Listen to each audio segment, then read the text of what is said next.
Hi అండి. ఈరోజు చిన్నపిల్లలకి బాడీ పౌడర్ కుడతాం కదా, ఆ బాడీ అనేది టైట్ అయిపోతే ఏం చేయాలో చూద్దాము. బాడీ అంతా ఇలా నీట్గా ఎప్పేసుకున్నాను నేను.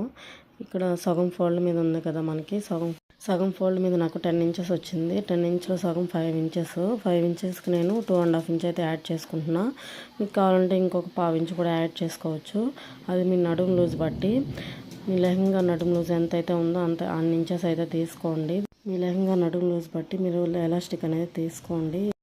ఒక సైడు ఎలాస్టిక్, ఒక సైడు ఇట్లా సేఫ్టీ పిన్ తీసుకోండి. సేఫ్టీ పిన్ తీసుకొని ఒక సైడ్ ఇలా పిన్ పెట్టేసుకోండి ఎలాస్టిక్కి. పిన్తో మొత్తం కూడా ఇలా లెహంగాకి మొత్తం కూడా ఎక్కించుకోవాలి. మనం నాడ ఎట్లా వేస్తామో అట్లా అయితే ఎక్కించుకోవాలన్నమాట. ఎక్కించుకున్న తర్వాత చివరిగా పిన్ తీసేసుకోవాలి. పిన్ తీసేసుకుని లెహంగాకి ఒక సైడ్ ఓపెన్ సైడ్ కొద్దిగా మనకి ఎలాస్టిక్ అనేది ఉండేలాగా చూసుకొని ఒక స్టిచ్చింగ్ అనేది వేసేసుకోండి. 2 సైడ్స్ అలాగే స్టిచ్చింగ్ వేసేసుకోండి. ఆల్రెడీ స్టిచ్ చేసిన లెహంగాకి ఈ విధంగా ఎలాస్టిక్ వేసుకోవడం వల్ల చిన్నపిల్లలకి జారకుండా కంఫర్ట్గా ఉంటుంది. చూసారు కదా ఫినిషింగ్ అనేది ఎంత నీట్గా వచ్చిందో. పిల్లలకైతే చాలా బాగుంటుందండి ఈ విధంగా. Thank you for watching.